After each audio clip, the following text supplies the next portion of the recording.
It's science. It's provable. Science disproves things. Science can also prove it. Incorrect, by the way. It's science. It's provable. Science can also prove it. Incorrect, by the way. It's science. It's provable. Science can also prove it. Incorrect, by the way. It's science. It's provable. Science disproves things.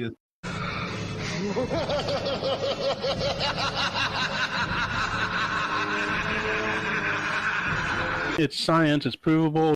Science disproves things. Science can also prove it. Incorrect. It's science. It's provable. Science disproves things.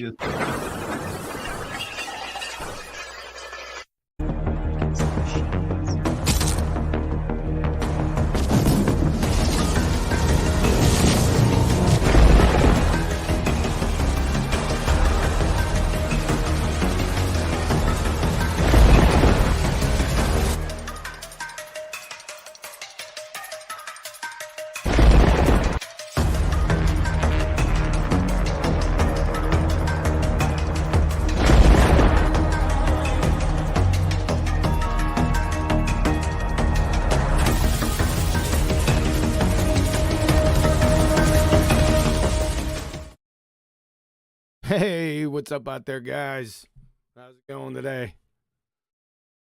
Got a cranking show for you today. I thought I was going to be here all by me onesie, but we got a couple people in here. We'll see how it goes. Had it planned on presenting something. We'll see how that goes. Gotta love it.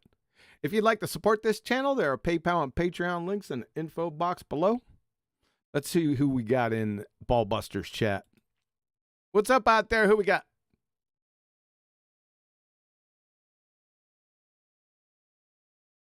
All righty then. If you built it, they will come. You guys don't say anything, right? We got Neo and Scrat in here. And they don't say anything when I ask, but they wait for a couple seconds and they both come off mute at the same time. And they both talk at the same time. Gotta love it. I had to pick my phone up and unmute myself. There you go again. Go ahead, Neil first. Good, Scrat, go first. Go, Neil. Now go say something, for goodness sakes. All right. Well, I'm just driving as normal, and it took me a while to pick up my phone and unmute. Where are you driving at? Where are you at? I'm in Wyoming, almost to Wamsutter, Wyoming. Nice. Where are you at, Neil? I am driving through upstate New York, 2 exits from my house. Uh-huh. I thought as much. All right. What do we got for today? Anything up?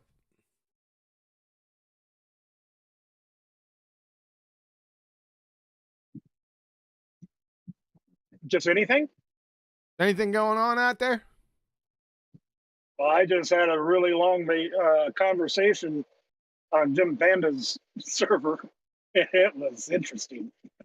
Oh, I bet you and Nathan live in his head rent free. He completely lost it when I asked, how do you have gas pressure without a container? And he said, nobody believes that. He says it's only Nathan Oakley and QE. Oh, boy. It's natural law. Hello. Hey, what's up, Arwen? Now people are starting to fall in. What's going on, man? What's up, QE? Hey, what's up, Vlad? What's good? We got some people coming in now. That's what I'm talking about. Hey, QE, that's always been my favorite, though. That gas pressure out of container. Cannot get around that. And that sticks them. It sticks them. Yeah. I agree with Neil. It's my favorite, too. Well, it's the easiest argument, I feel. It's the most poignant, and everyone can relate to it. It's not rocket science, just launch pad security. You don't have to be an expert in second law of thermodynamics or any other gas law. to know that gas pressure requires a container. It's well done. That's why I like it so much. The gas pressure argument blows them off the planet every You're single kind of time. low, Arwen. I said the gas pressure container argument blows them off the planet every single time. Yeah, exactly. I agree. Almost exactly. Let me take you off. Shout out to Betty. She couldn't make it today. She's doing home renovations, some pretty serious home renovations, so it's kind of a little stressful now. But shout out to Betty. It'll be over in a couple days, and you'll be hooked up. We miss you.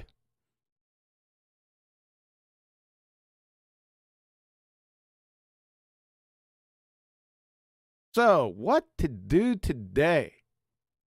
At first, I was considering going over the refraction presentation again. I just like, I really enjoy it. It seems I'm just taking a general feel for when I'm out, because refraction's going to come up, right? And I just sit back. I don't say too much, and I just wait for the responses, mainly from the flat earthers. It really hasn't caught on yet. I don't think people feel comfortable yet with the prosecution rest 1A killer. I don't know why that is, and that's why I was gonna go for it again today. And I said, nah, I'll just let it float, because another subject had come up, and ironically, it came up after BALLBUSTERS on Saturday.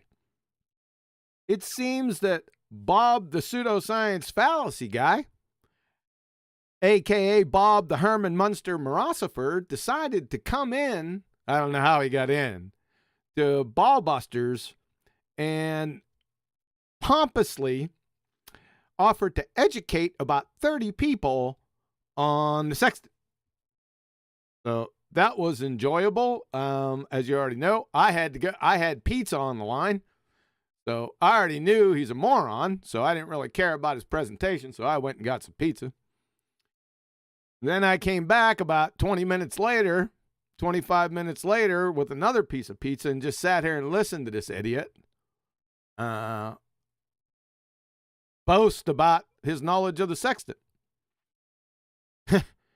Well, I started writing things down as I was eating. I didn't want to interrupt anything. And because his presentation and his Mickey Mouse drawings were a belly laugher, we'll take a look at a couple here in a few minutes. And I started writing them down. In fact, hold on a second. I have that piece of paper here. I always got paper and a pen to write down the idiot things these people bring up. Neil, back feed. Thank you. I was just going to say, so you were getting material. Yeah. Like I said, I always have a piece of paper and a pen, because most of these numpty knuckle draggers, they talk so fast, and they'll go like 3, 4, 5, 6 points, right? I like to jot them down. I use my own shorthand, and I like to jot them down, make a little note to get back to it, right? So I marked some points down here, and I just found it. He has, for some reason, these idiots put the zenith, and I brought this up on Nathan's show, draw a line from the center of the earth through their position up above their heads for some reason. I don't know what that's for. You're not getting a 90-degree angle to anything from that. It's not used in with the sextant. So I don't know. You just make it up as you go. Yeah, you guys do. You just make shit up. So I marked that down. Then he said light comes in parallel, which that's freaking belly laugher. It doesn't. Then refraction. And of course, he didn't know what refraction he was talking about, whether it was celestial or terrestrial. Two different things there, sunshine. And they have numbers. I don't know what that shorthand means. I didn't finish that one. I think I almost choked on my pizza. But it was becoming quite apparent that this numpty didn't know what the purpose of the sextant was. It just hit me all of a sudden. He's teaching for about, I don't know, it was about 45 minutes or so by then, nearly an hour. It just hit me. I said, this guy doesn't know what the purpose of the sextant is. So I asked him, just to confirm, I didn't need confirmation. I already knew that he didn't know. Just by the way he was presenting, he wasn't getting to a point, right? So, like, what's the point, right? After your train wreck drawings, and like I said, we'll take a look at those, and they're belly laughers. Where do you see them? And I just come out and ask him, what's the purpose of the sextant? He didn't know. So, what he did say was measure angles. That's not the purpose. That's what you do to get to the purpose. So, I let him go for a couple minutes. He said, no, it doesn't have anything to do with triangulation or triangulating. I couldn't believe it. I almost fell out the chair. I know. I heard many other people gasp. I think Arwen gasped. I laughed my ass off. You must have broke your pen as you were making notes when he said that. I almost choked on my pizza. I told you. I literally had trouble there for a second. And it wasn't some temporary mistake he made too. He really spent like the next 5 minutes doubling down on that statement.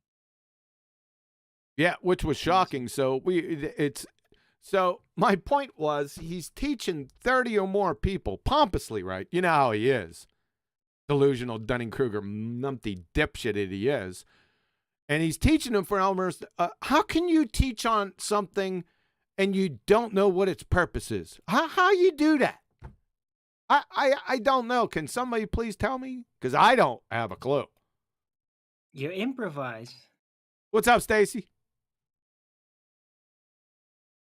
I took you off mute, girl.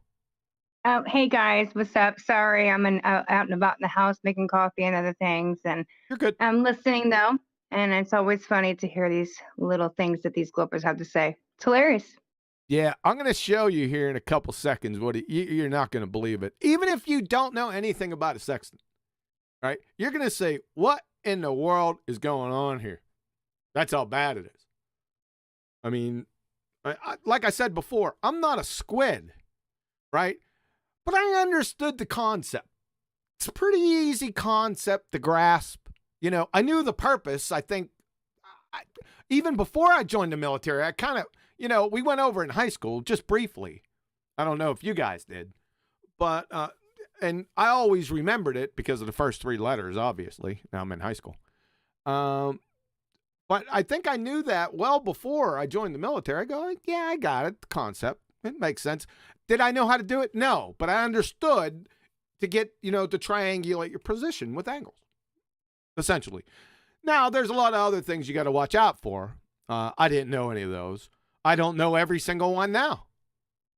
It doesn't matter. I know what the purpose is, and it's plainly clear. And I know these baltards who have all of a sudden become experts in the sextant.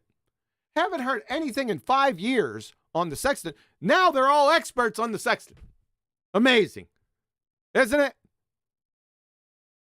Clowns. Just like last year, they were all experts on the Black Swan all of a sudden. Yeah. So let's check this out. Let's get right into it. No sense in wasting any time. I got a question. What is going on here, Bob? Right here. This thing. It looks like your mom hit you in the back of the head with a 2x4, and it just stayed that way. What's up with this? Well, you got Herman Munster thing going on here, right? I don't usually do this, but it was startling to me when I first noticed it. Right? Unbelievable. Yikes. Right? Yikes. And here we go. This is what we got, folks. Now, let me just say one thing. See, this isn't the look of a deceiver right here. He is not lying to you, right? He's so far beyond clinical level Dunning-Kruger, it's scary. You get anywhere near, run. Run away fast.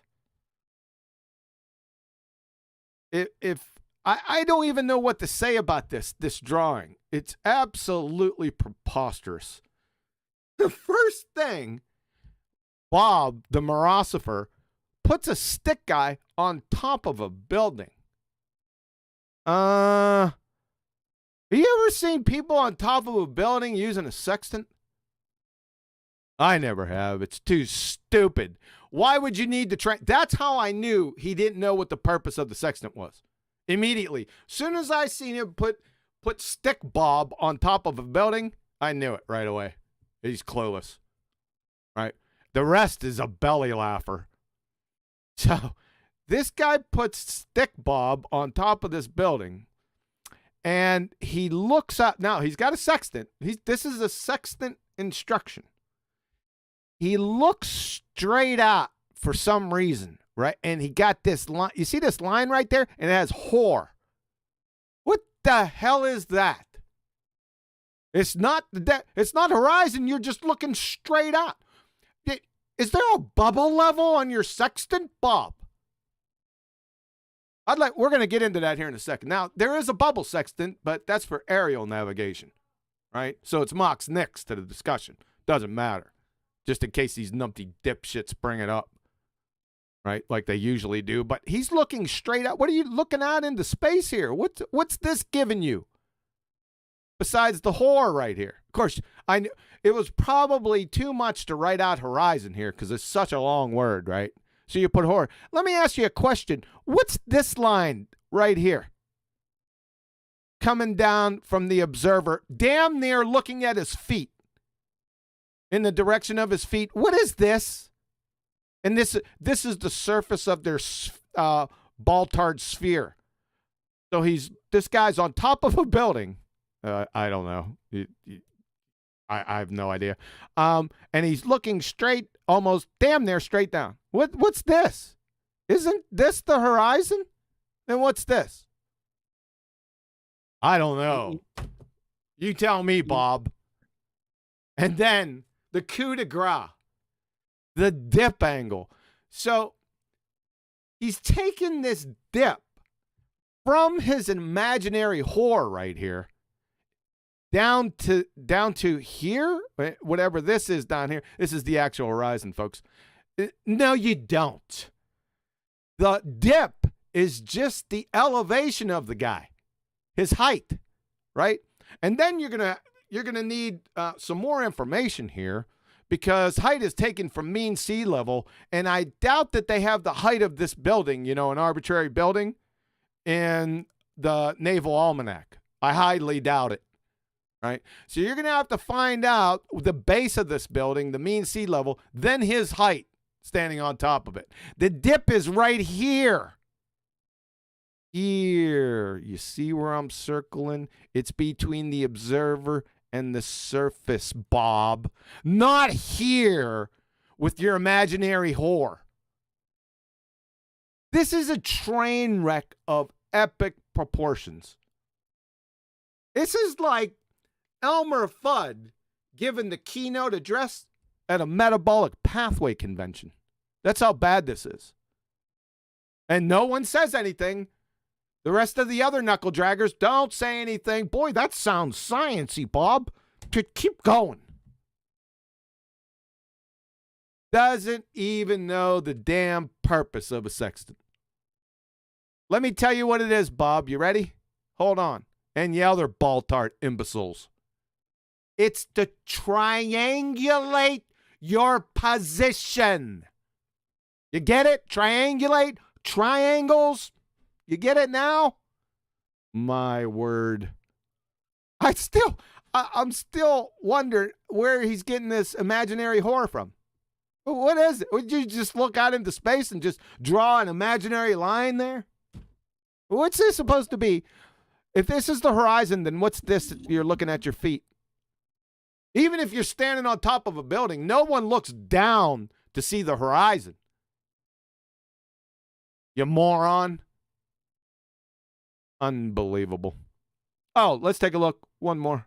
It's going to be a short presentation. So, I was looking because to get his whore, he'd have to have a bubble level, wouldn't he? Right? This is the parts of a sextant. Let's go through. We got the index mirror, index shades, horizon mirror, horizon shades, magnifier, illuminator, drum mounting, release catch, arc index, limb, arc frame, index arm, perpendicularity adjusting screw, index mirror retaining spring. Where's the bubble level? Don't you need that to get your whore? You are a certifiable clown. Dude. Like I said, this is scary. I don't know. Maybe some people in chat got something. Let's check it out. That's the wrong one. Let's see. We got 50 people here. At least they might have something. Anything on what the whore is? Doesn't matter to you. He also said the measurement is taken from the center. Yeah, taken from the center. Where's the center of the earth at? I'd like to know that. Wouldn't you know the radius? Or need to know the radius? Yep, he is DNB, clueless. So, yeah. I'm speechless. Can one of you baltards come in here and explain this to us?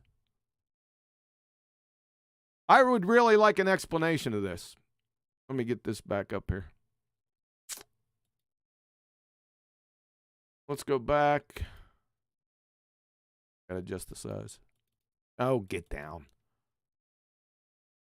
All right, here we go. That's the $64,000 question. Who's the whore? Discord, anything? Oh, sorry about that. You have to look on the YouTube side. I didn't share that. Did I put you guys on mute? No. Nope. Evening, QA. Hey, what's up, Adam? Thanks for coming, man. I just saw these saw too many right angles on the screen. To me, it's paradoxical again, because in their world, by definition, the horizon is the apparent position where the sky is meeting the land, which is how, as you described, we use the sextant to give us that horizontal line from the horizon. What they're saying is you have to dip down to line your sextant up with the point where the sky meets the land, otherwise known as the horizon.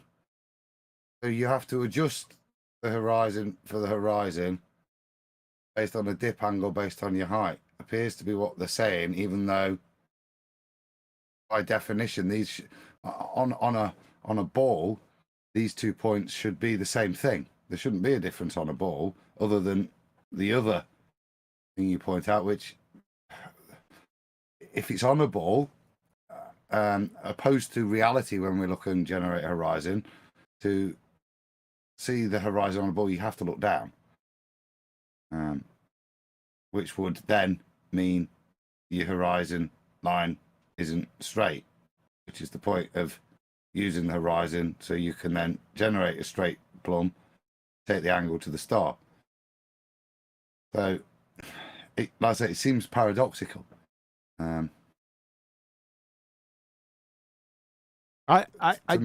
Well, it's a train wreck just on its face. I'm going to keep this up for a while. This is so stupid. It's not even based in reality, right? Just the first blush, right? He's got the dip angle all screwed up. It's just your height. Why did he put him on a building? Anyone? Just a really cheap boat. No. He definitely said this is a building. No, I got him. Why would you, if you're trying to triangulate your position, why would you need to go on top of a building? Just get the building's name and the city and you're good. Oh, that's right. You don't know what the purpose of the sextant is. That's why you did that. I appreciate that, by the way. Nothing like bashing your own face in with a shovel, with a spade shovel. Looks like somebody did it to the back of your head, but you do it right in front of your face. This is. Go on, You, Adam. you could stick him on an elephant. It wouldn't really matter. That whatever you stick him on, it doesn't matter. The information you're after is how high above sea level is he? That's right. Okay, so I suppose again, distraction in that what we're trying to allude is to deny that concept that this is all about. This dip angle correction is all about adjusting yourself in terms of your height above sea level. So why would you use a boat as the thing you stood on to measure how high above sea level you are? Why not pick a building maybe in the Rocky Mountains? Yeah, when I was in Montana, I seen hundreds of people with sextants on top of mountains. Yeah, I was tripping over them. Unbelievable, unimaginable bullshittery. The really funny thing is, they think they're he thinks he's an intellectual. They all do. This is a train. I can't even begin. It is hard to put into language the buffoonery right here in this photo. I can't do it. I want to know what this imaginary whore is. Anyone? Come on, join. I need you to join BALLBUSTERS or the BALLBUSTERS VC. There's a link below. Come on, join in and tell me. And how he's taking the dip angle from the horizon to the horizon. See, John, if he's using the sextant as it works, then if he's on a ball, then his sextant will line up with not the whore, because I don't know what if he's using the sextant on a ball, then his sextant lines up with that point of intersection with the ball Earth. His bit he goes to dip 1.5 degree for, because that's his geometric horizon. Right. There's a physical. So what does the whore do? Nothing. I don't know. Any cheap jokes. I don't know what that. He's absolutely clueless. Bob, have you ever looked through a sextant? Seriously. Right? Quick question. Say again? Quick question. Do you the dip correction, is that simply you take is based on the height, correct? And you take it from the almanac? Yes. Correct? Yep. Yep. Okay. Yep. It's that simple. That's exactly right. Yep. It's only your height above mean sea level. That's all it is.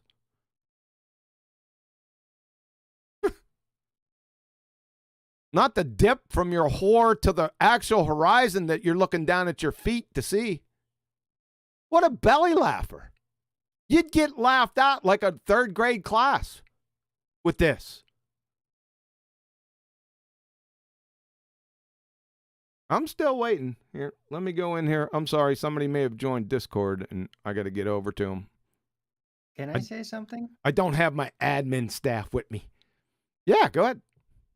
Right. So, yeah, looking at the picture you got presented, I'm just wondering, where are these stars 45 degrees below your feet? No, the horizon. No, let's get the photo back up here. The second. guy is in the picture, right? Hold on a second. Let me put it back over there. Where'd you go?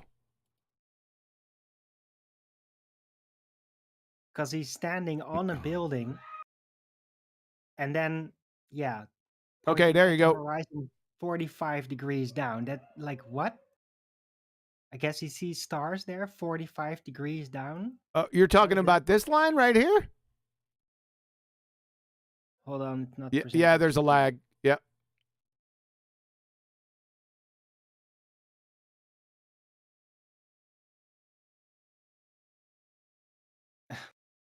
Big lag. That one? Right. The bottom one hitting the supposed ball. Yes, that's the one I got. Yep, exactly, yes. Well, if you look at that in relation to the stick figure, that's 45 degrees downward. I'm sorry, Where's man. this 45 degree downward horizon in which you see stars. That's not horizon, dude. The whore's right here. So he didn't bother to label this. This is, like I said, folks, this sells itself. I don't really have to do anything. Anyone with if you could fog a mirror, he's finished. You put a fork in him right now. And thanks, Arwen, I just spit my water all over the damn screen. Never mind. Don't worry about it. Yeah, I don't know, folks. You tell me. No one's joined the VC just yet. You can put it out. Go grab your friends. Bring them on over. We want to know what the whore is. It's coming straight out from the stick Bob Figure's head, right? Is this line being produced by the sextant? Is that what you're going for here? Can you show us that? The sextant will line up on this diagram with the point of intersection, the bottom line. I know. Yeah, because you line the sextant up with the visual point of intersection between the land and the sky, and that's the 4 or 5 o'clock line going down from the viewer, John. Not the 3 o'clock line, the whore, but the one that's going down. Yeah. Down to, like, say 4 o'clock-ish, 4 or 5 o'clock-ish. That's the point that you're going to look through the sextant, right, and line up to, isn't it? Because on a ball Earth, that's what the horizon is. It's that point where the land meets the sky. So how do you line up to the whore?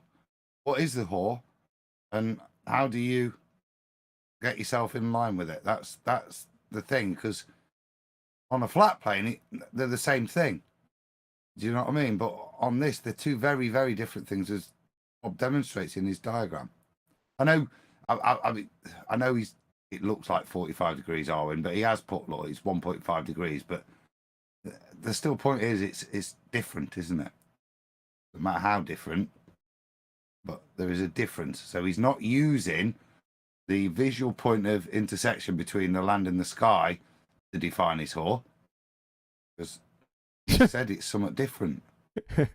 Yeah, look at that. That's another important point. I should have jumped all over that. Is this angle right here 1.5 degrees, Bob?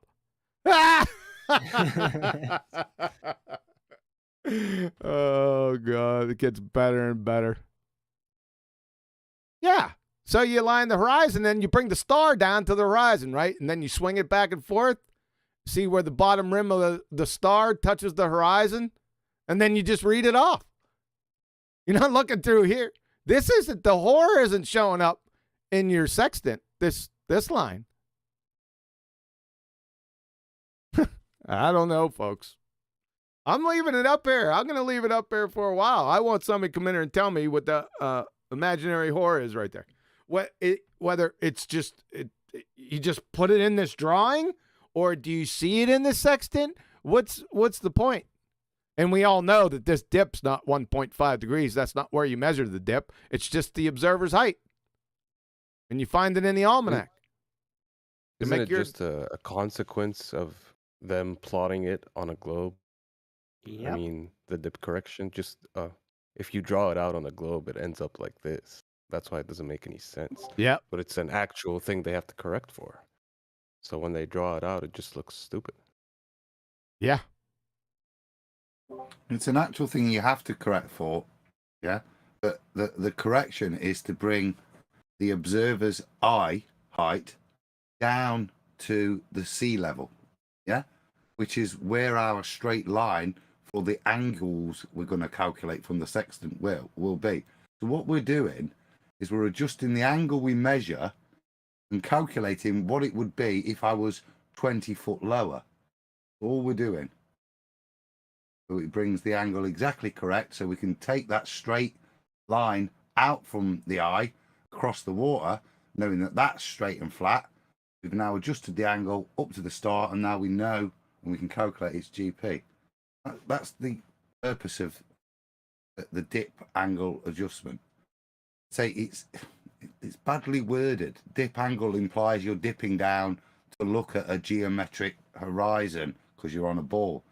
It's not. It's the dip you've got to take, like dipping down to look from a lower position. Yes. That's the point of it. Yeah, it's poorly termed. But that gives that, I don't know why, but it gives these crayon munchers like free reign to use it. What is he? It's so stupid. I don't even know what he's doing with this right here. What? It's all based on the whore. That's what it is to me. His horizon is in the middle of the sky somewhere. Yeah, yep, it's out here. And I don't know what that. Yeah, out here. Right, and it's like, oh, use a sextant. So get up on the very highest place you can think of.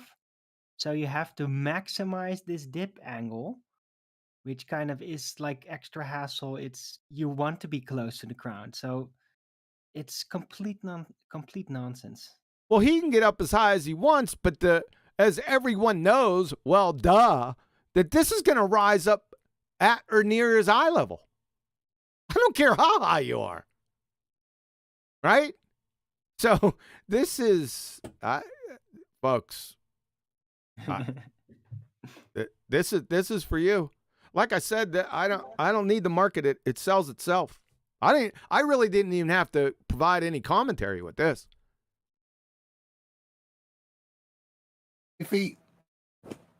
We do have to account for the dip angle, and it is important. But from a maths point of view, if I'm accounting for the dip angle for a purpose, because it's important, because the relative height I'm at makes a difference. Now, on the flat plane, that's from the difference between sea level and the apparent position within my field of view, yeah, that the star occupies. And actually height makes a difference in that. In their model, it's actually very different, because you're looking at the difference between, say, 0 feet off the water at a total distance of 3.8 billion miles, and an angle created differently off the water of 20 feet, which will be 3.8 billion miles minus 20 feet, 20 foot nearer. Now, the angular change difference there is insignificant. It's not what you're correcting for. Right, exactly. That's why it's a naval almanac. They use this on the sea. What's the highest boat you're going to be how high are you going to get up off this? I mean, on the deck of like a battleship or a aircraft carrier, how high are they off the deck? Anyone know? 50, 80 feet? Tops? Right? I was going to pull 100 out my backside, but I have no idea what I guess that number. Can somebody look that up? Like on your typical battleship or aircraft carrier?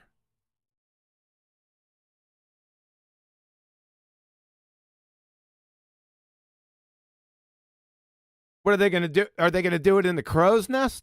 Wouldn't matter anyway. It's not going to matter that much anyway.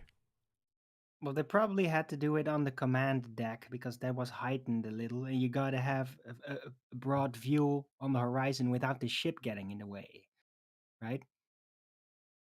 Yep. So it's probably like what Adam said. Maybe, yeah. You still have to apply it, right? There's, I understand. But remember, folks, when they say dip, it's just the observer's height above mean sea level. That's it. That's all it is. So if you remember that, you're good. You have to make the correction for that. If you're 10 feet off the deck, it's not going to make that whole much. Even if you're 50 feet off the deck, if you're triangulating your position, you don't. Listen, these guys aren't going for exact preciseness down to the 10th of a millimeter, right?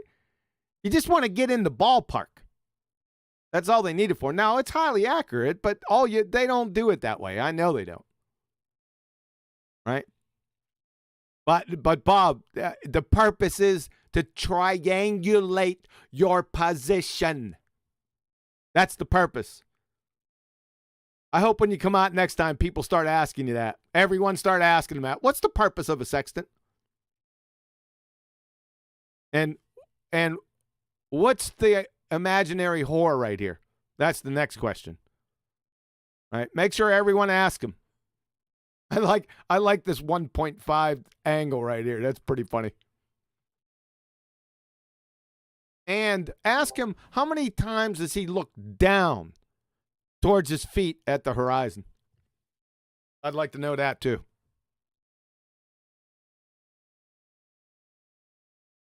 I was at 40,000 feet and I wasn't looking down at the horizon. I'll tell you that much, you crayon muncher. And that was just a week and a half ago.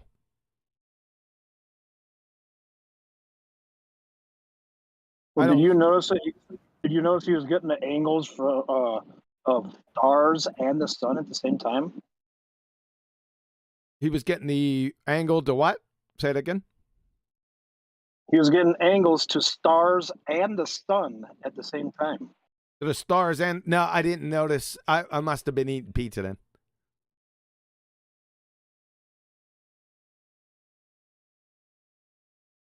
All right. Anything else here? I left it up long enough for this belly laugher.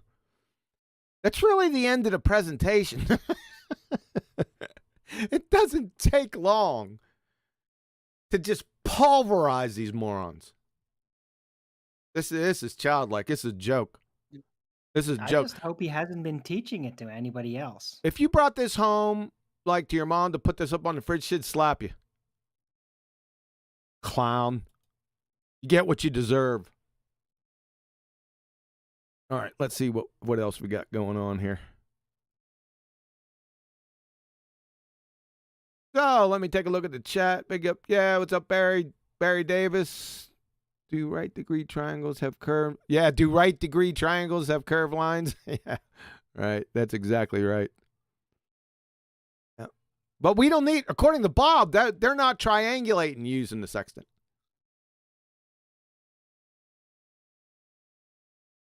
Yeah, everyone's on the bendy lines for the triangles. Yeah, yeah. You guys are all over it. Exactly.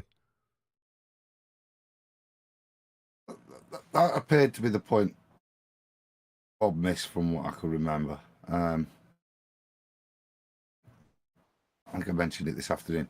Once you've taken the angle to a star, what are you going to do with that? What's its purpose? Once you've figured out whether it's a ball or a flat plane that this geographic point is, but once you've figured out the geographic position of the star, what's that information for you to do with? And can you do anything with one of them? He alluded to the sun, but even then he's got to take 2 readings over different times, so a similar sort of thing. But what is the purpose once you've taken that measurement? What are you going to do with it? What information, once you've taken it and another one, is it going to elucidate to you when you're stuck on a boat in the middle of the sea? What's it going to tell you? And how? But yeah, that's what I was going for. The purpose, right? What is the overall purpose? Yeah, what are you going to do with it, Bob? We'd like to know that. Unbelievable. Sorry, I was munching. You thought I was on a big rant there, didn't you? And started on a banana. I did. Yeah, I started on a strawberry, man. I said, yeah, Adam's going to go for a little bit, man. I'll partake in a strawberry. Nope. Halfway through the strawberry, Adam stops. Wrong, I just jumped in. This seems like Wikipedia has it right. A sextant is a doubly reflecting navigation instrument that measures the angular distance between two visible objects. That's the first thing it says. Am I missing something? Nope. Okay, just checking. Let's go for another one. Where do I got this at? Put it.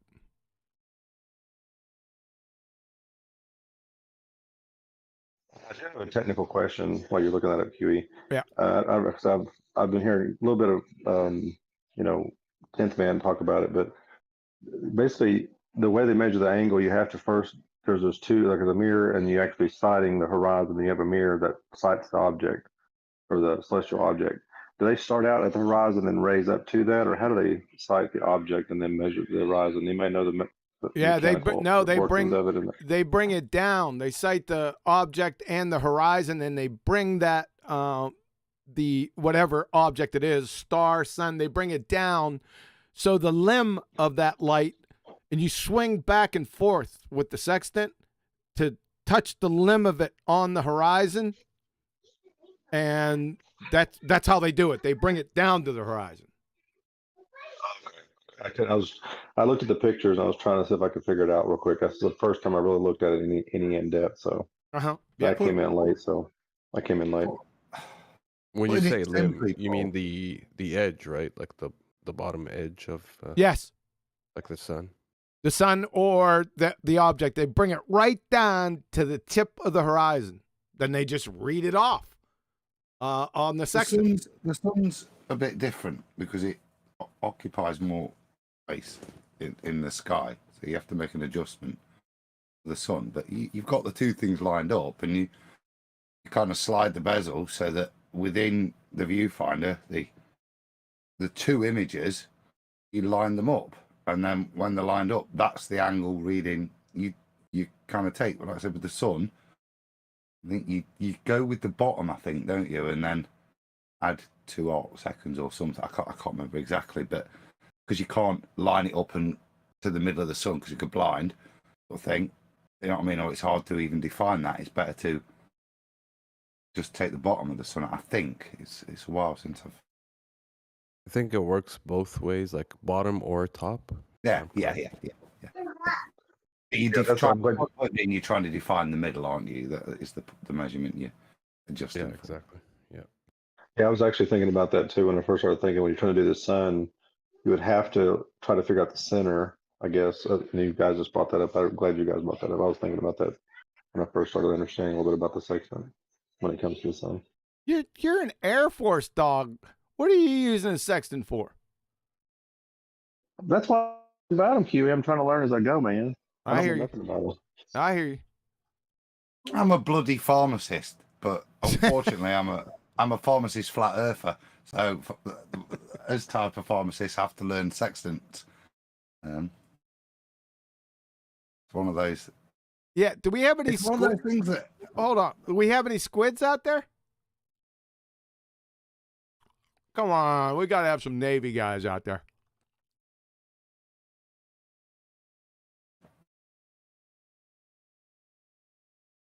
Wait, you call those squids? Yeah, Navy guys are squids. Yeah. Huh? Yes. All right. I didn't know that. You know it now. I do. Take it that's a military term of endearment. Exactly. It's not derogatory in any way, shape, or form.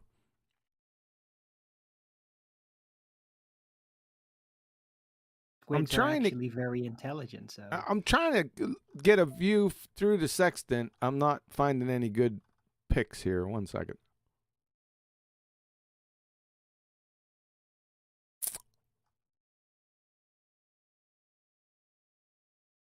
Yeah, I'm not getting any good ones for some reason.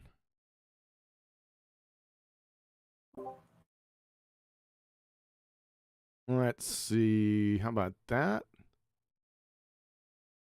I think that's not very good. I'm struggling to find stuff in here. It should pop right up. When I ask you for something, you should give me exactly what I want. Not doing it.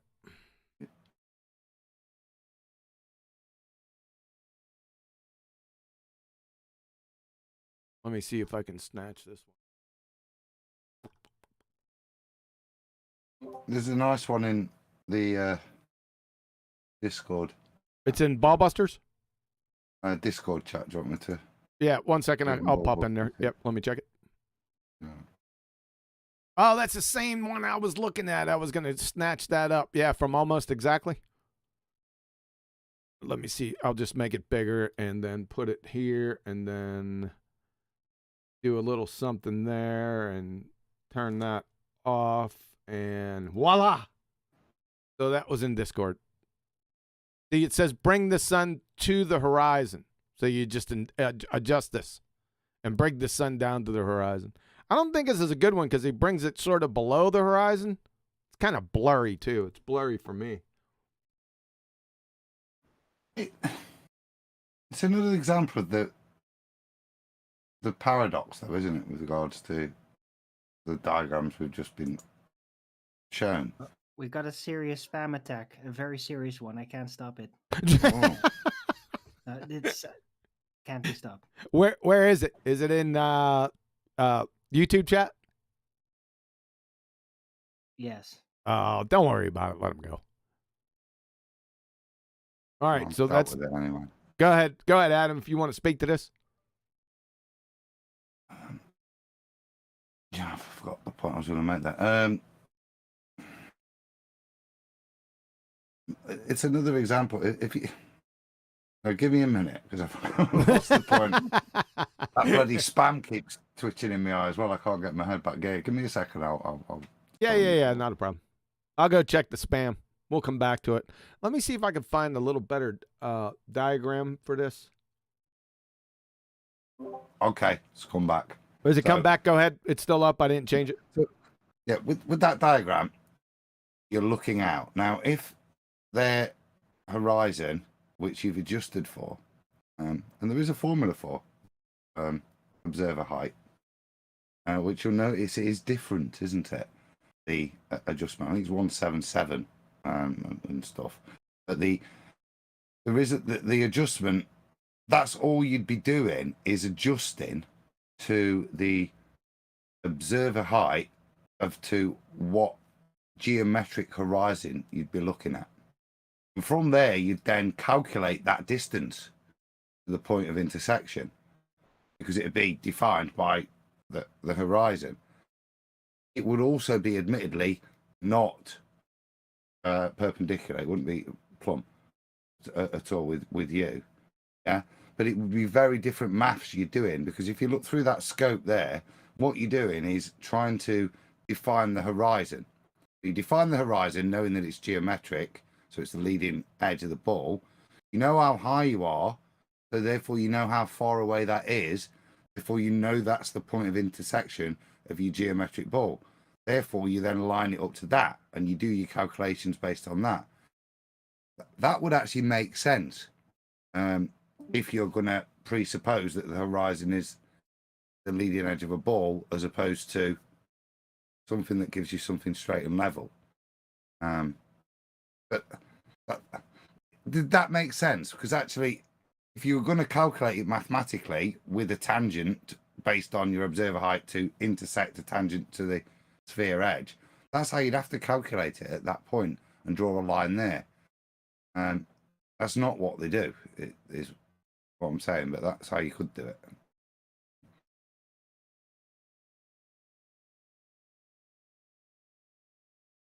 Let's see if I can copy this image. But see, the tables have slight adjustments for temperature and humidity, don't they? But they're not. What they're not dealing with is things like a black swan. We're on a clear day out at sea, you'll probably see a lot further than that, you know? So fundamentally, the horizon in the tables is something that creates it straight. Because if you were seeing 10, 15 miles, the amount of drop, do you know what I mean? It would be, well, you wouldn't be able to see it, would you? It's the point. Yeah, this is one of the best ones I get. It's just an animation. After the show's over, I'm going to go looking for some more. I'll find a ton of them, right? I'm just not finding them now. So what they do is just... Go ahead. That's spot on. That's spot on. That's what you do. You take the bottom and then add the alt minutes on, so that it's easier to define the bottom than the middle, isn't it? Point being. But you add it on, or as somebody else was saying, you can take it all the way down till the sun just disappears, bring it back up, bring it back down, bring it back up. That's probably easier, because you get light and no light. So Yeah. Yep, that's what you do. You get that split view, and you just bring this monkey down here and just take the reading off the sextant. Yeah, it's a split view like this. Yes, sir. All right. Let's see what.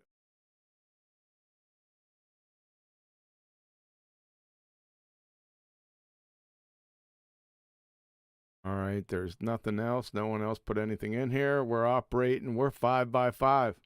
Yeah. I don't know what else. There really isn't. We're going to drag this out, but we don't need to drag this out anymore.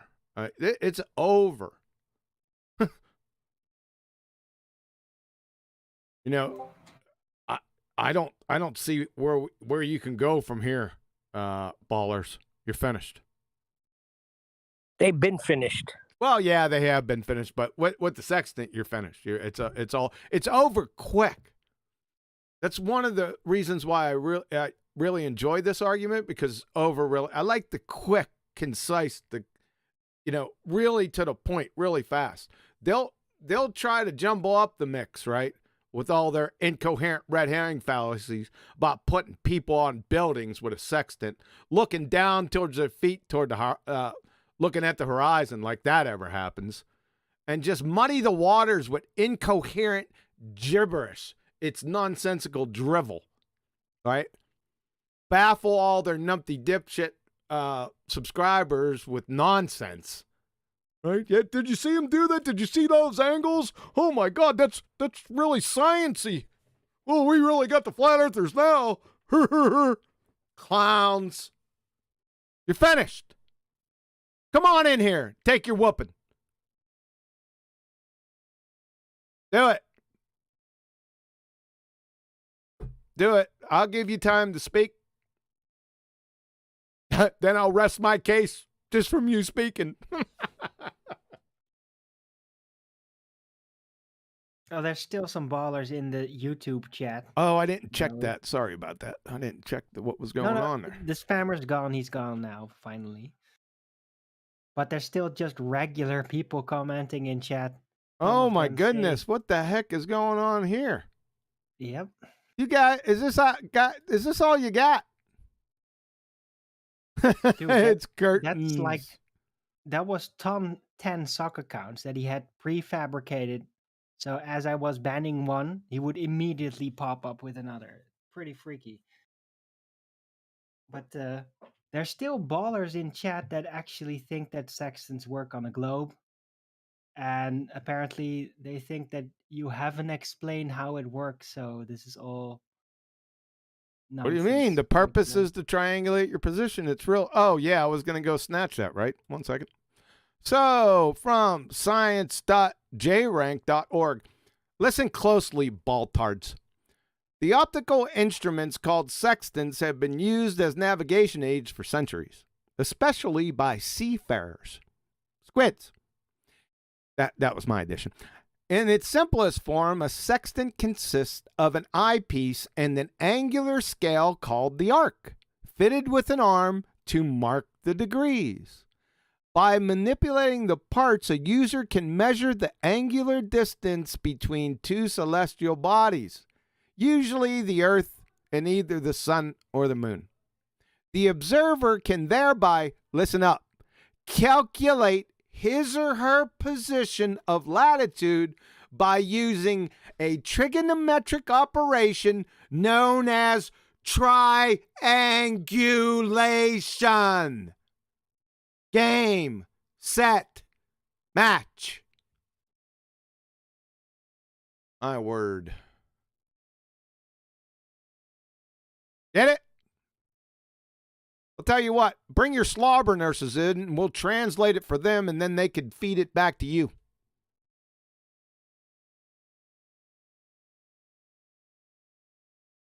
Yep. Yes, sir.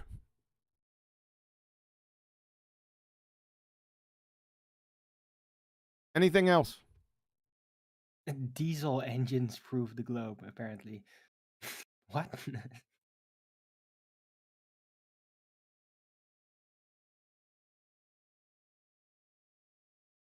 I love the smell of burnt globe tards in the morning.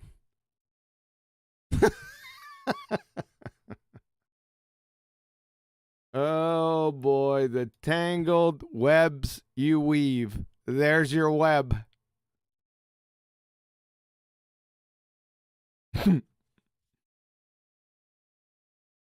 Fun, bye.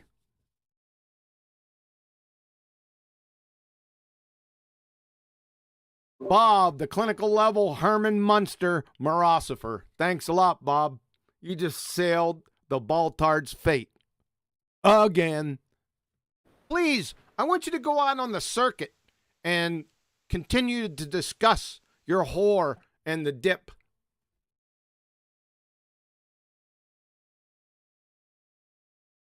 I'll give you a platform right now. Why don't you come in?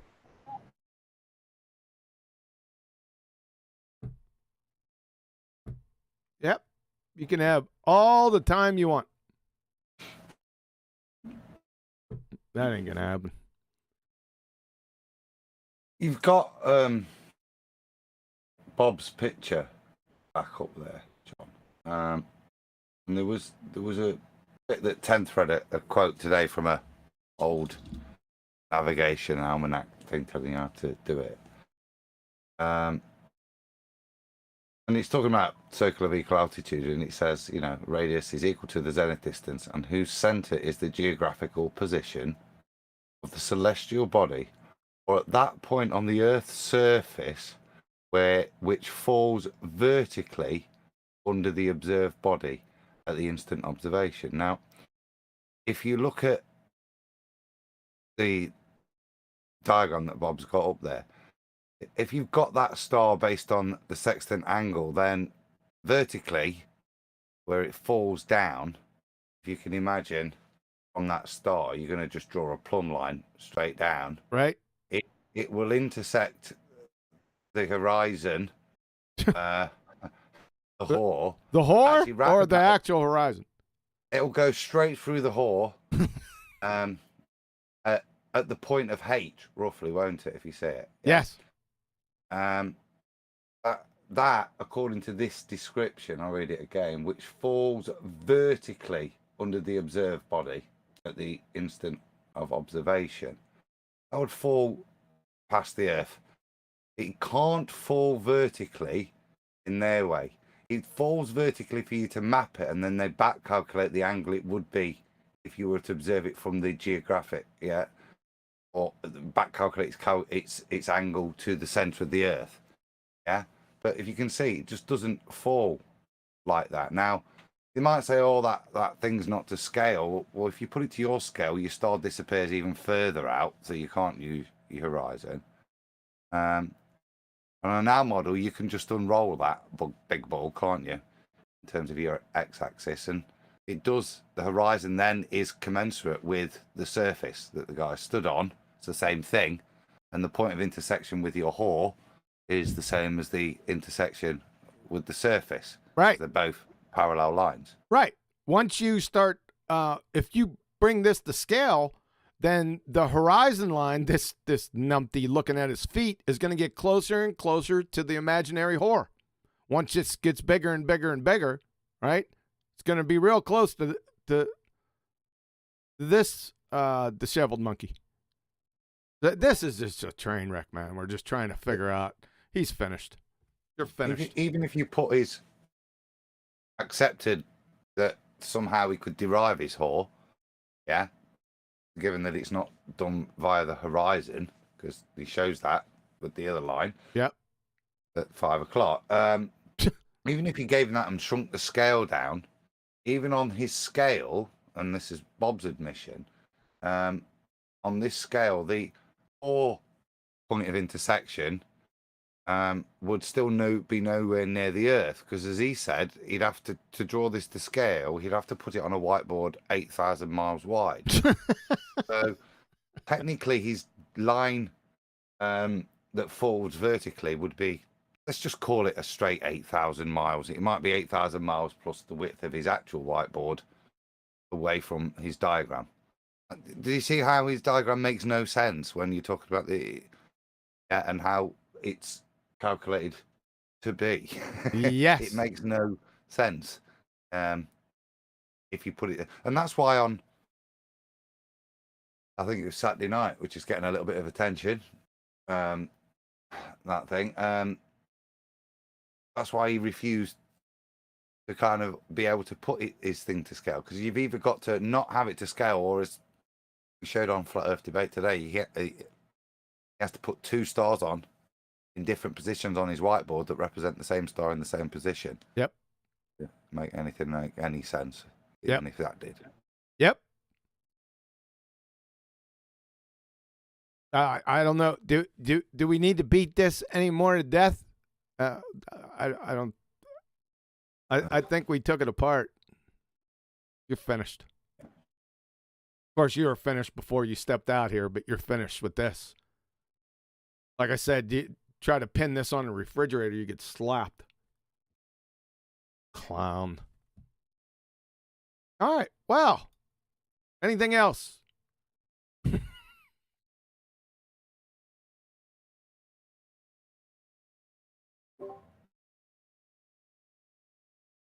That's what I thought. All right, let's go up and down the panel. Go ahead, Adam. I was just saying, it's very quiet, isn't it? Yeah. Even Arwin, given all the chance in the world to talk, even Arwin's quiet. It's just. I'm sorry, I was kind of distracted because Mitchell from I was Australia trying to died. talk. Then while he's trying to talk, Neo Rumpus is Arwen. That's right. Of course he does. It's the best time to speak up, right, Neil? What? Legend. All right, guys, let's go down the list. We can wrap it up here. Almost exactly. Final thoughts. Yeah, great show. I'm starting to like the Sexton argument. I mean, I've been listening to it for a while, but I haven't been a big fan. But it's growing on me. I like it. So yeah, great job. Thanks. Yeah, it's a very easy argument.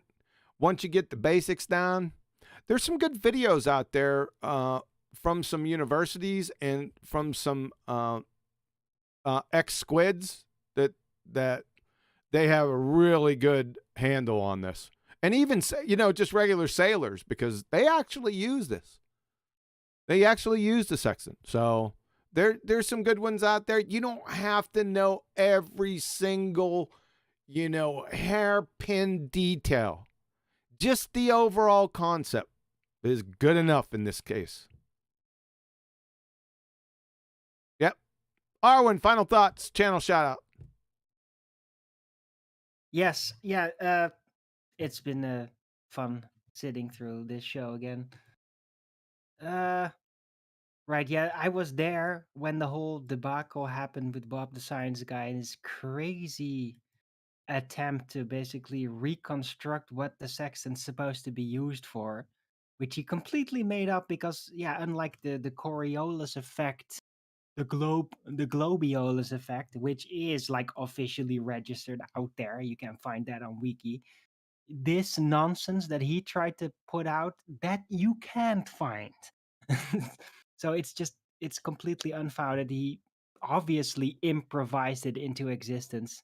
It was very hilarious to sit through all that. And also good to hear Adam like really go at it rough for once. Kind of like a Nathan.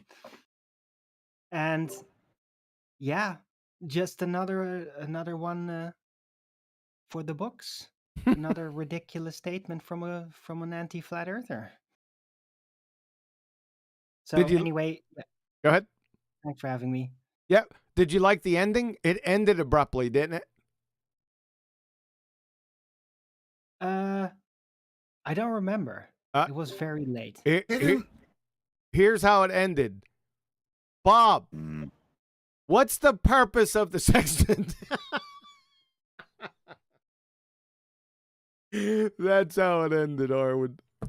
To measure angles, right? Yeah. We don't triangulate. Yeah. We don't triangulate, we measure angles. Okay, Bob. Okay. Yeah, that's how it ended. Cool. Thanks, Arwen. Neil. That was going to be my question. How did it end on Saturday? That's how it That's ended. it? That's how it ended. Just like that. So he didn't have no response to that? Yeah, just he left? did. I asked him what I tried. Of course, he rumpused right in the middle of my first question because he knew his ass was grass. I said, Bob, and it was very clear. I'm not going to play it here today, but I got it. What is the purpose of the sextant? Very simple question. That was it. Measure angles. Yeah, I got that. But what the purpose? What are you going to use those angles for? He was to triangulate what? No. I He heard him said say no. He said that there is no triangulation. Something to that effect. I'd have to go listen to it again. But yeah, he said it a couple times. He said it 4 times. 4 times? He Almost asked, exactly. Where's the was there. triangulation? Where's Yep. Yeah.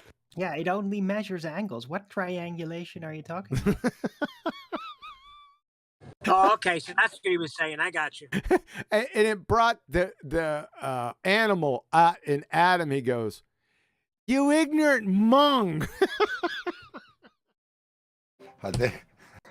Yep. I called him a mong, yeah.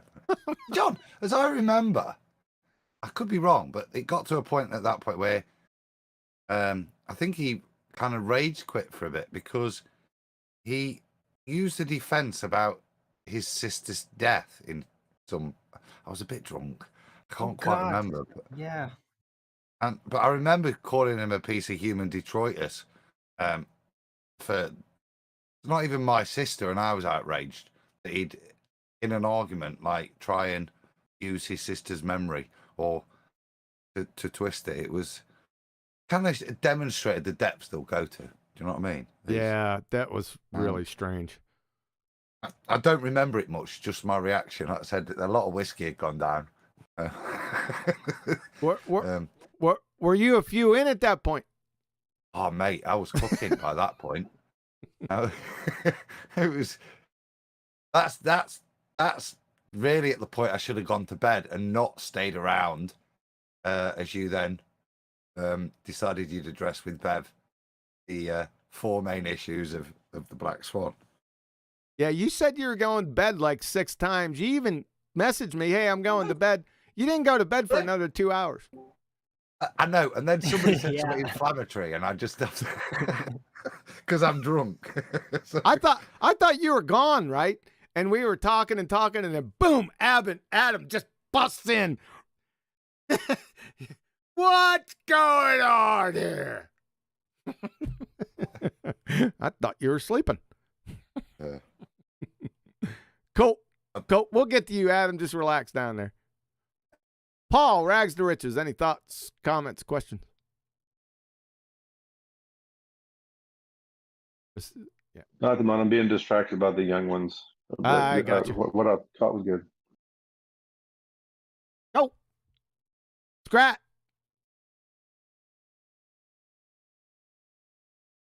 Yeah.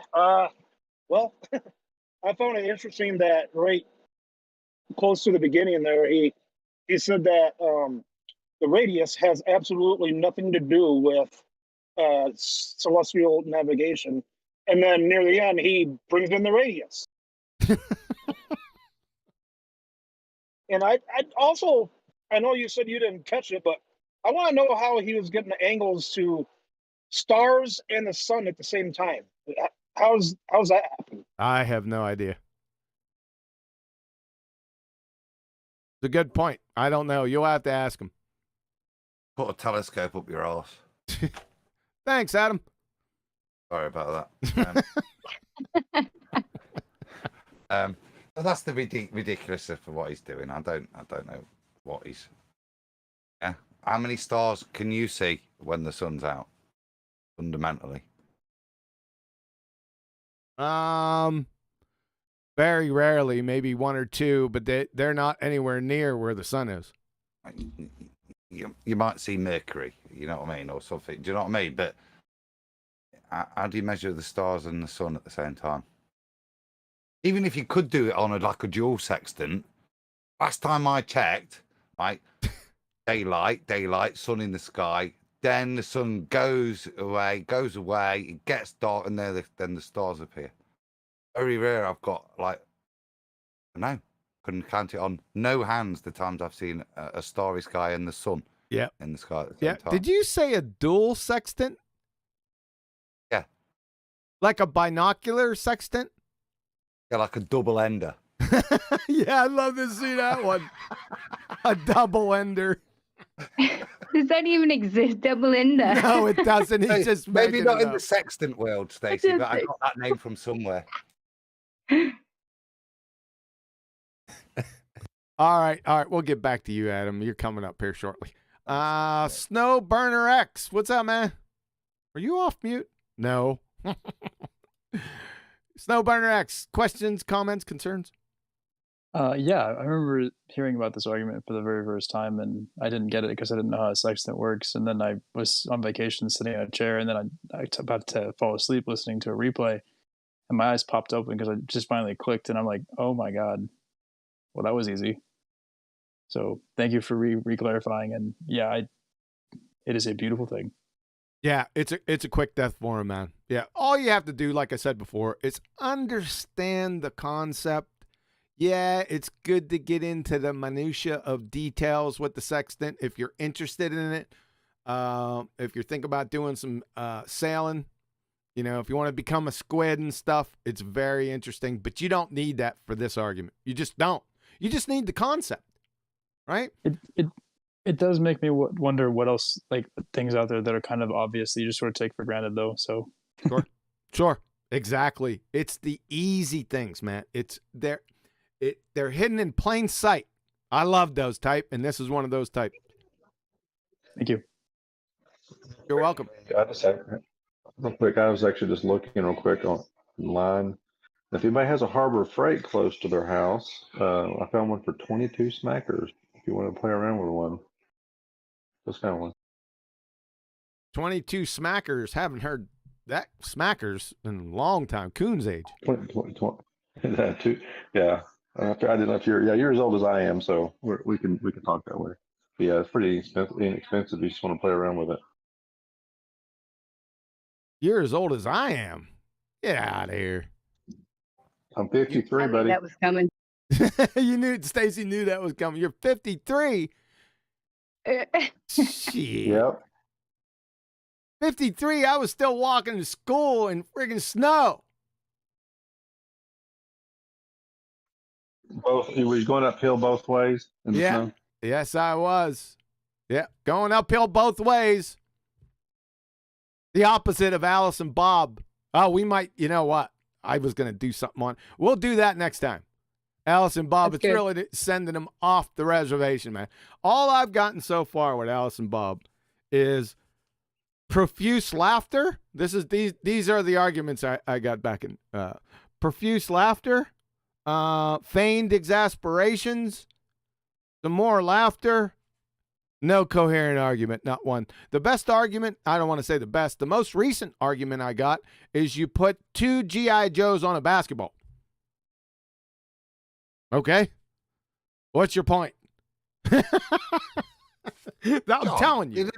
Didn't Dr. Bob, because he'd started or before you either arrived or, as you, I think, said, you were eating pizza before you interjected. He started and I went, oh, no, just take a pass on that. I'll give you a go on it. I'll give you the fact that you've passed an intelligence test, you know what I mean, with regards to it. And then he started, and then you called him out on it, and then he made a complete pig's arse of it. Oh, yeah, that was right in the beginning, right before I went for the pizza. Yeah, he drew, because I didn't ask him because I was trying to figure out, the logistics of pizza time. And somebody had asked him, they said, so what's your argument against Alice and Bob? And he went on a whiteboard, drew an arc, and said, there you go. That's the argument. I'm there, what? That's not an argument, you numpty dipshit. And then he erased it real quick. I was like, get out. I'm going for pizza. Did anyone else get anything out of that besides me?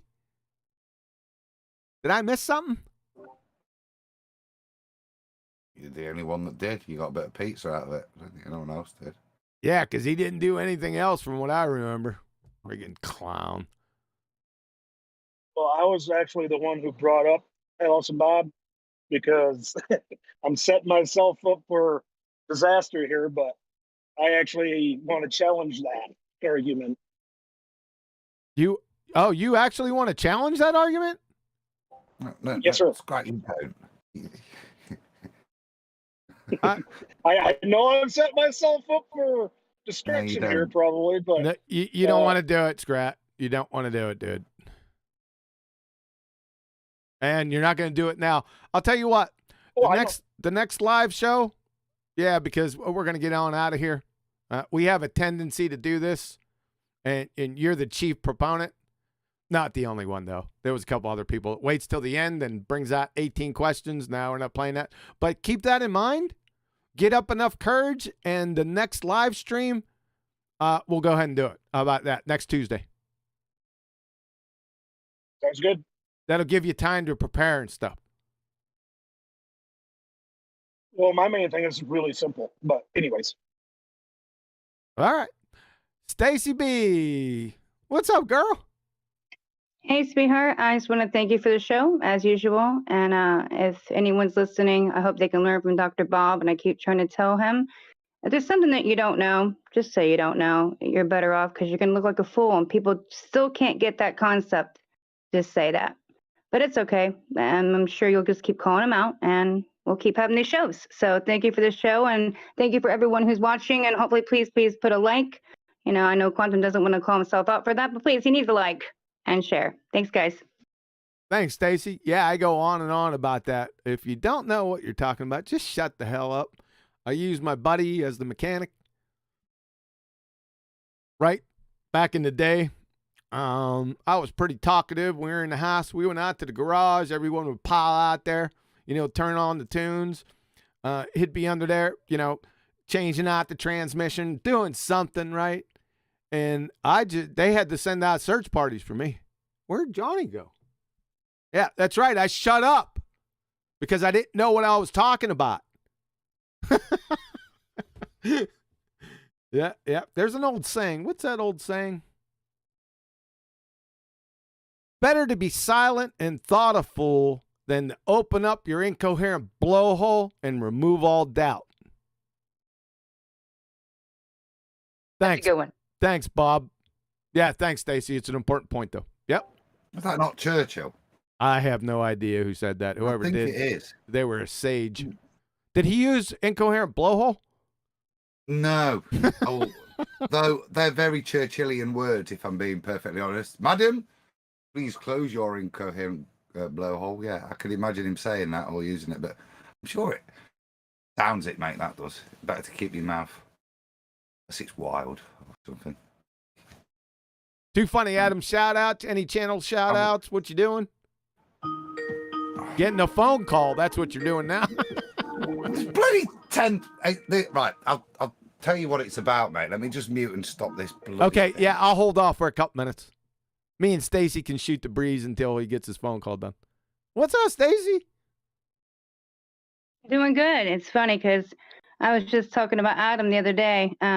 Someone I run into, I'm running into Globe Live people and stuff and trying to do some activism in the United Kingdom. And I know a couple of people who ran into Adam, and it's always been good. Don't worry, Adam, but it's always been, he's very intelligent, but loves his whiskey. So I hope to get to meet you, Adam. Maybe we can have a little drink or something. Just one, though, for me. That'll be on me. If you're ever over here, let us know. I'll make the trip. It's not that big. Absolutely, and I'm probably going to be in the UK maybe for the next 2 or 3 weeks. I'm hoping a little longer, and I'll see if I can do something. I'd love to start the university tour again. They got shut down during COVID, but that's going to take a lot more people being involved again, like Spurs and Dave Marsh, Dave Murphy, and all those people that were trying to be involved in that. Maybe you can be involved too, but it's also very difficult right now because they're stopping us from speaking with this new public rights thing that they're stopping. We can't even go on the streets and say anything because now they're passing a law where at any point they could shut down any demonstration or protest for any reasons. Yep. It's basically taking away all rights that you have. But how far are you away from, do you know where Adam is? No, I don't. I'm close, about an hour away from London, give or take. Where are you at? Close to Bournemouth. Bournemouth's on the south coast. Yeah. So Yeah. yeah, as far away as you could be, unless you went into From you. Yeah. certainly from Nottingham. Yeah. Was you at Martin Leaker and the thing in, where was it? I think it was Birmingham way, wasn't it? At the weekend, is that how you met up with him? No, we were actually going to go. I was hanging out and talking with Telex and Sven and all them from the tour, but I didn't get the chance to go to that. We were actually talking about meeting up and going to that soon, and we missed that. But Martin did go, I believe. Yeah, I did as well. I didn't hear till too late, but yeah, mate. If you're moving, heading north, which you can't head south unless you're going swimming, give us a shout. Just message us in there or something, and if you're about, I'll try and meet up, mate. So she's I think I'm gonna try to go to Isle of Wight too and get some pictures, some video, see what I can get. You know what I mean? There's some things I like to do, my own observations from over here. I've done Michigan 3 times, and now I feel like I need to do the ones that I've heard about in the United Kingdom as much as possible. Maybe I can get a black swan in video. You've learned Cockney rhyming slang, haven't you? You don't call it the Isle of Wight. Do what? I said one more time. Yeah, it's often referred colloquially as the pile of shite instead of Isle of Wight. The pile of shite. There was some good concerts. Yeah. There was some good concerts back in the day. Isle of Wight, Jimi Hendrix, Blind Faith. They had some good. I think the Stones performed there a couple times, didn't they? I'm not old enough to remember, John. Oh, jeez. Thanks. So he went there. So Stacy, yeah, I know you did. So Stacy couldn't purposely get further away from you if she tried. No, I don't think. No, not from Nottingham. Unless you went to Cornwall, she could keep sliding down up further away. But yeah, and because Nottingham's smack bang in the centre of the country, so pretty much it's pretty far, but it's not a big country. No, it's really not. Yeah, coming from America, it seems quite small. You know what I mean? I feel like I can get from one side to the other, but in 3 or 4 hours, I'm like, dang, that ain't nothing. Especially when you travel from Indiana to Texas, and it takes 36 hours. So for me, it's quite easy here. I drove from Texas one time. We was headed out to California. I was down near San Antonio. We drove the whole damn day, and we still weren't out of Texas. Nope. Not at all. Nope. Just going from a bus, El Paso to Dallas was 17 hours. I thought, what the heck? This is insanity. Yeah, I was in a car, not in a bus, and I was speeding. I think I drove like 15 hours or something. We were still in Texas. Yeah, Texas is massive. I love Texas, by the way. Oh, the weather, that's another question, but I love Texas. All right. We can move on. We can move on from my love of Texas. Go ahead and take us home, Adam. You want the tasty version, which follows on for Friday night, or the good night version because you got wingies? No, the tasty version. Okay. I'm just looking at a few bits of chat going off elsewhere, and it appears that Saturday night conversation, a little blurry as it is to me, has become probably going to be a bit bigger than it should be. But so your bit and our bit with Dr. Bob has been aired earlier on, I think just before this show. Wait a second. He released the bit where I asked him what the purpose of the sextant was, and he didn't know. He released that. I mean by Bev here. So Bev was recording as well from that evening. Oh, Bob. Yeah, I was gonna say if Bob released that, that's like jabbing like, I don't know, a quarter stick of dynamite up your ass and sitting down on a bonfire. So pretty much, isn't it? Yeah. Intellectual. Okay, continue, sir. So I think that's been released, but also the next one. Obviously, I've been here, and I probably should listen to it because, as you can tell, and this was in the later part of the evening. I'm struggling to remember bits from the earlier part. I'm having little memory flashbacks, but as I remember, the latter part of the evening got very tasty.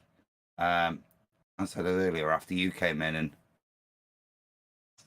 raised the fact that Bev knew all the issues with the Black Swan, of which there were 4. And I think we got through 1 before. So remember, obfuscation between horizontal, flat, and parallel, and why flat meant something completely different because mountains aren't flat, etc. And as I remember, and I've got it here in my Skype, I did that evening, probably 2 and a bit hours after I'd already said to you I was going to bed. Yeah. Asked Bev, what day is good for you? So what time was this? 2:15 in the morning. Oh shit, I'd have been laced by that point, wouldn't I? Yeah, you were laced. Yeah. But I'll stand. I've no embarrassment in that. There's nothing wrong with enjoying yourself. And maybe sometimes I think, as I had to justify that evening, it's not a bad thing with me. I can be quite reserved. I'm not maybe as forceful as you and Nathan, even though I can necessarily see the same thing. Yeah. And could call it out. Yep. But a little bit of alcohol tends to make you tell the truth, not lies, doesn't it? If anything, and certainly inflames passion.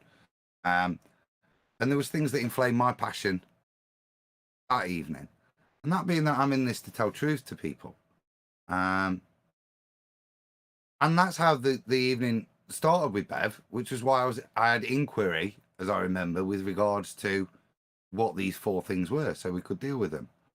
But then it went into, I said, this argument where we had a flat earther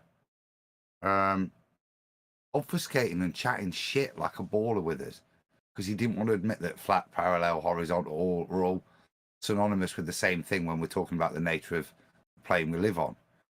And we got into just the most ridiculous levels of disagreement, which I think led to me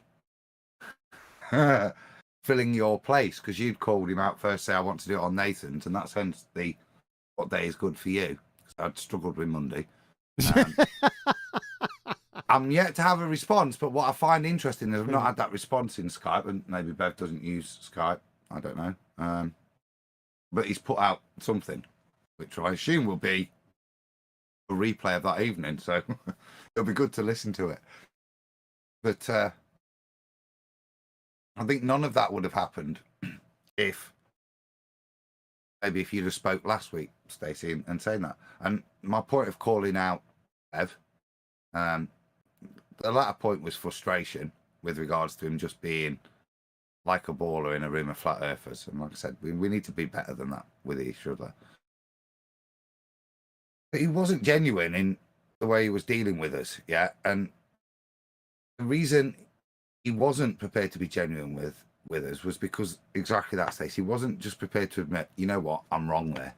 And in this whole journey, I had to do it on Nathan's today, cheeky git, yeah?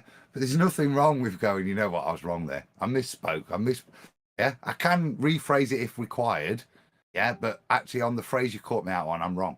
And there's nothing wrong with that. Or saying, I think more fundamentally, no, I misunderstood that.